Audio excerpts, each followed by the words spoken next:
Hello and welcome to the channel. If you've never been here before, like, subscribe, do all of that fun stuff.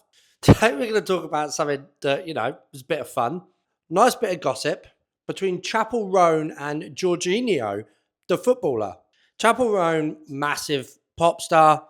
Jorginho, former Chelsea player who now plays at, is it Flamenco? I don't know, plays in Brazil. Have been beefing. This was not on my bingo card for 2026. Jorginho, I mean, he was quite a placid footballer, but now he's kicking off with the Pink Pony Club, apparently.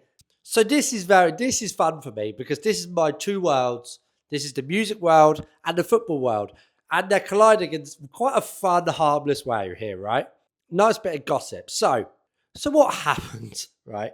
Basically, Jorginho, kind of out of nowhere, came out with a statement saying that his 11-year-old stepdaughter, but who is also Jude Law's daughter, weirdly. I mean, that's weird as well. I didn't know that. Did you know that Jude Law and Jorginho were in a love triangle, right? I didn't, but they are. Anyway, Jorginho's stepdaughter. They were staying at the same hotel as Chappell Roan and Chappell Roan's team. Jorginho's stepdaughter has apparently walked over to where they were having breakfast, smiled. She's clearly a fan. She's an 11-year-old girl. Smiled, tried to interact with this mega pop star. Chappell Roan, whether she's seen it or not, we're not sure. The 11-year-old has then gone back to her seat, where what has then apparently happened, according to Jorginho, a security guard, a large, big, scary security guard, had then come over to the table and aggressively accused them of harassment of Chappell Roan. And apparently this got quite spicy, so much so that Jorginho has felt the need to put a statement on his Instagram account, basically saying, what are you doing? This is no way to treat fans. Jorginho is used to the public life himself, and he's essentially saying, this is not how you do this. This is a child. You shouldn't be behaving in this way, and your team shouldn't be behaving this way. He's quoted as sent a blunt message saying, without your fans, you are nothing. So here we go. He said a large security guard came over to the table saying that she shouldn't allow my daughter to disrespect or harass other people. He even said he would file a complaint against them with the hotel while my 11-year-old daughter was sat there crying. So yeah, instinctively, it sounds like quite a extreme reaction. Chappell Roan claims she had no idea this was happening. Completely oblivious to it, didn't know what was going on, right? And so she's then had to come out of a statement and she's had to say, I don't hate children. And she's had to kind of basically apologize for this whole situation. Obviously, so this is very much in the backdrop of Chappell Roan has, on quite a few occasions, had quite a lot to say about how fans interact with her. She doesn't seem like somebody who loves the public life, which you could argue, you have made it your life goal to be a mega pop star.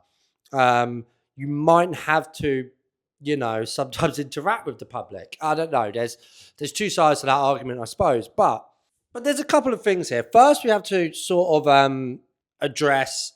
Well, we don't have to do anything, but it's fun, isn't it? How much do we think this is true? How much do we think this interaction actually happened? So the first thing that we kind of have to, Jorginho is not some mad, fan or just normal person who's looking to sell a story. Jorginho has plenty of money. He has plenty of success. His family have plenty of success. Jude Law's daughter has plenty of success, right? They're not really people who need to sell a story and make this kind of stuff up. Like, of what benefit is it for Jorginho to make this up? None, really. So I think this probably did happen. I think there probably is some truth in it. He's gone quite hard with this statement. The next thing we kind of, I suppose, need to figure out is to what level is Chappell Roan to blame as such here. Here's where I stand on it. We all need to stop expecting pop stars and people in the public eye to be good people. And I would expand this out to sports stars, even like politicians. People in the public eye, that doesn't make them wonderful people. In fact, a lot of the time it's the opposite. A lot of like I've been lucky to meet some quite big, quite famous people in my life. I wouldn't necessarily say they were good people.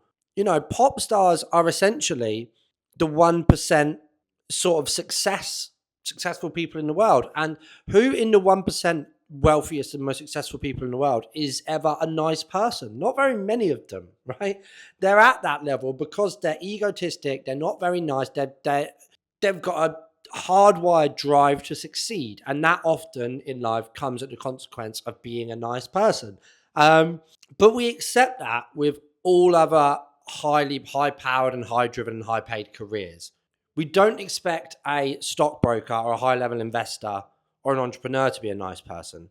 We don't expect people in tech to be nice people. So why do we do this thing with pop stars where we expect them to act holier than thou at all times? Is it because Chappell Roan has quite a young audience who will probably, I suppose to a certain degree, see her as role model? Maybe, but I don't know. I don't know if I necessarily buy that. I mean, this incident's just bollocks, really, isn't it? I mean, it's a laugh, it's a bit of fun. I don't think she knew anything about it. She's come out and had to apologise. Um, Security guard's probably going to get a sacking. It's just one of those things. But I don't know. It's a broader conversation around how we expect pop stars and musicians to act. And I think we all need to stop expecting them to be Mother Teresa. Like they're not. They're not going to be. They're good at making pop music. They're good at performing. They're good at the thing that they do.